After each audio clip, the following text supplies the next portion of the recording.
in January of 2007, and he worked for a private practice in Wichita as a physician, and then I came in as a medical assistant. I guess with Mike and I, it's just, she's the other half. I always think that she's the better half of us. You know, she kind of keeps me grounded. And we were in my 300 square foot apartment, and the living room and the dining room was the same. So we were watching Smallville, and the ending credits came on, and the song that is on the ending credits, he asked me to dance to in the middle of the living room, and literally all we could do was just circle around. And so that was a special moment for me, plus the day I knew I'd marry him. We had came home from the lake from Labor Day weekend, and it was a very interesting weekend, and I was just like, something's not right, I just don't feel right. And I took a test and it came out positive, and I laid it on his bathroom, and he came home from golfing, and I was laying in bed watching TV, and he goes into the bathroom, and then he comes out and he looks at me and he goes, "Really? Really?" I said, "Yep." And then we just smiled, laughed, and gave each other a hug. When Tom first held London, I actually didn't see it because of everything going on after I delivered, but the nanosecond that London was born, he did not take his eyes off of him.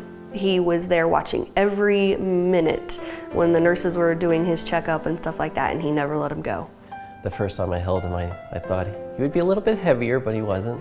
This was the first time I ever had to change a baby's diaper, let alone hold a baby. That whole night, he was right next to me in our little cot, and I didn't move. My hand was pretty much surrounding him, making sure if he moved at all, I would just be right there. So. Is that a cough?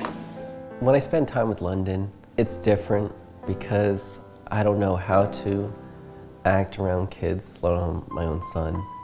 So I kind of just let him do what he wants to do. So we read. If he wants to play with the puzzles and put the puzzle back over and over and over, that's what we do.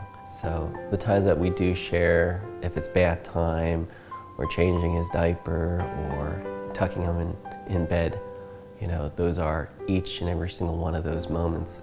It's important, and I do remember them.